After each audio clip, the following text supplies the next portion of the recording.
যদি ভারতের উত্তর পূর্বাঞ্চলীয় 7টি রাজ্য ভারত থেকে আলাদা হয়ে স্বাধীন রাষ্ট্র ঘোষণা করে তবে কি হবে? প্রথমত, 2,62,000 বর্গ কিলোমিটারের বিশাল এলাকা নিয়ে এটি দক্ষিণ এশিয়ার একটি গুরুত্বপূর্ণ দেশ হবে, যার জনসংখ্যা হবে প্রায় 5 কোটিরও বেশি। দ্বিতীয়ত, ভারত তার ভৌগোলিক আয়তনের প্রায় 8% জমি হারাবে এবং শিলিগুড়ি করিডর বা চিকেন নেক তার কৌশলগত গুরুত্ব হারাবে এবং ভারত তার উত্তর পূর্বাঞ্চলের বিশাল খনিজ সম্পদ ও চা শিল্পের নিয়ন্ত্রণ পুরোপুরি হারিয়ে ফেলবে।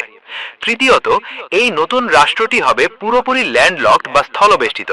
সমুদ্রের অ্যাক্সেস পেতে তাদের বাংলাদেশ অথবা মিয়ানমারের ওপর সম্পূর্ণ নির্ভর করতে হবে। ফলে এই অঞ্চলে বাংলাদেশের ভূ রাজনৈতিক গুরুত্ব ও প্রভাব বহুগুণ বেড়ে যাবে। চতুর্থত, অরুণাচল প্রদেশ নিয়ে চীন এই নতুন রাষ্ট্রের ওপর আধিপত্য বিস্তারের চেষ্টা করবে, যা পুরো দক্ষিণ এশিয়ায় যুদ্ধের ঝুঁকি বাড়িয়ে দিবে। যদি বাংলাদেশ ভারতের সেভেন সিস্টার দখল করে নেয়, তাহলে সেভেন সিস্টারের ক্ষতি হবে না লাভ হবে, সেই সম্পর্কে আজকে আমরা জানব। ভারতের সবচেয়ে দূরবর্তী দুর্গম পাহাড়ি জনপদ হলো সেভেন সিস্টার। এখানে রয়েছে ভারতের 7টি রাজ্য। এখানে আদিবাসীদের বসবাস। সেভেন সিস্টার হলো স্বাধীনতাকামী জাতি, তাই ভারতের বিরুদ্ধে বারবার যুদ্ধে লিপ্ত হয়েছে। স্বাধীনতার জন্য বাংলাদেশ নানাভাবে সাহায্য করেছে। ব্রিটিশ পিরিয়ডেও সমগ্র সেভেন সিস্টার বাংলাদেশের অধীনে ছিল। এখন যদি আবার সেভেন সিস্টার বাংলাদেশের অধীনে চলে আসে, তাহলে এখানে যোগাযোগ ব্যবস্থার অনেক উন্নতি ঘটবে। ব্রিটিশ ভারতে 1905 সালে 2 বাংলাকে ভেঙে দেওয়া হয়। ইস্ট বেঙ্গল নামে সেভেন সিস্টার নিয়ে নতুন প্রভিন্স হয়েছিল। ঠিক সেরকম ভাবে নতুন বাংলার আয়তন হবে 4,09,800 স্কয়ার কিলোমিটার। সেভেন সিস্টার বাংলাদেশের অধীনে থাকলে বাংলাদেশের সমুদ্র বন্দর সহজে ব্যবহার করে বাণিজ্য করতে পারবে, যেখানে ভারতের মূল বন্দরগুলো সেভেন সিস্টার থেকে অনেক দূরে অবস্থিত, তুলনায় অনেক বেশি উন্নত হবে।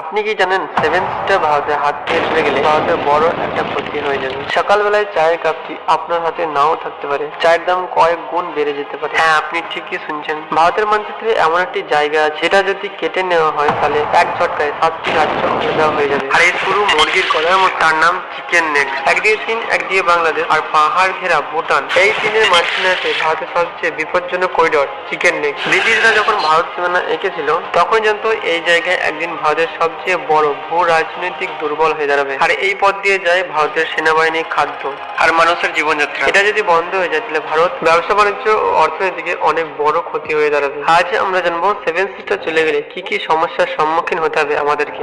উত্তর পূর্ব বিচ্ছিন্ন হওয়া মানে ভারতের প্রতিরক্ষা ব্যবস্থা মেরুদণ্ড ভেঙে যাওয়া। এই অঞ্চলটি চীন, মায়ানমার, বাংলাদেশ এবং ভুটানের সাথে প্রায় 5,484 কিলোমিটার আন্তর্জাতিক সীমানা শেয়ার করে। যদি এই অঞ্চল হাতছাড়া হয়ে যায়, তবে কৌশলগত গভীরতা বা স্ট্র্যাটেজি ডেপথ হারাবে। ভারতের বিমান বাহিনী বা IAF এর অন্তর্গত গুরুত্বপূর্ণ ঘাঁটি আসামের তেজপুর, চাবুয়া, পশ্চিমবঙ্গের হাসিমারা, যেখানে রাফেল, Su-35, MKI এর মতো যুদ্ধ বিমান থাকে, তা হাতছাড়া হয়ে যাবে। আর সবচেয়ে ভয়ের বিষয় হলো, চীন দীর্ঘদিন ধরে অরুণাচল প্রদেশকে দক্ষিণ তিব্বত বলে দাবি করে অনেক জায়গায় নাম পরিবর্তন করে নিজেদের ম্যাপে দেখিয়েছে। এই অঞ্চল বিচ্ছিন্ন হলে চীন সহজেই অরুণাচল প্রদেশ দখল করে নেবে এবং ব্রহ্মপুত্র নদের ওপর বাঁধ দিয়ে ভারতের জল প্রবাহ নিয়ন্ত্রণের ক্ষমতা পেয়ে যাবে, যা ভারতের জন্য বড় হুমকানি। ভারতের সেভেন সিস্টার চলে গেলে অর্থনীতিকে একটা বড় ধস নামবে। আসাম হলো ভারতের তেল শিল্পের জন্মস্থান। ভারতের মোট পরিশোধন তেল উৎপাদন প্রায় 13%, প্রাকৃতিক গ্যাসের প্রায় 16% আসে এই উত্তর পূর্ব অঞ্চল থেকে। আর এই রিফাইনারি গুলো হারিয়ে গেলে ভারতের তেল আমদানির উপর আরো বেশি নির্ভর করতে হবে। আপনার সকালের চায়ের কাপটাও হয়তো আগের মতো থাকবে না। ভারত বিশ্বের অন্যতম সেরা চা উৎপাদনকারী দেশ। ভারতের উৎপাদনের প্রায় 50% আসে আসাম থেকে। আর এই অঞ্চলগুলো হারালে বিশ্ব বাজারে চায়ের দাম ভারতের আর কোনো নিয়ন্ত্রণ থাকবে না। জলবিদ্যুৎ উৎপাদনে উত্তর পূর্ব ভারতকে বলা হয় পাওয়ার হাউস।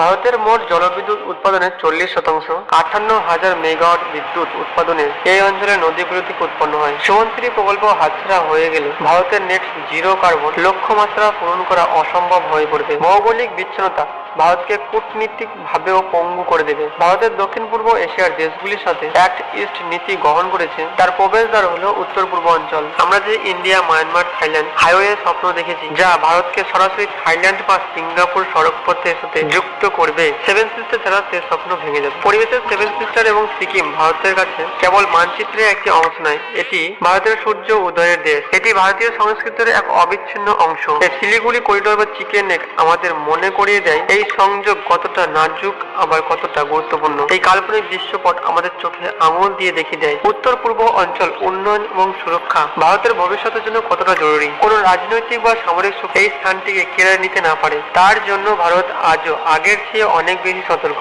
কারণ সেভেন সিস্টার ছাড়া ভারত অসম্পূর্ণ। আর এই ছিল আমাদের ভিডিও। আর ভিডিওটি ভালো লেগে থাকলে লাইক করুন, শেয়ার করে গুরুত্বপূর্ণ তথ্যটি সবাইকে জানিয়ে দিন। ভালো থাকবেন, সুস্থ থাকবেন, দেখা হবে নতুন কোনো ভিডিও নিয়ে।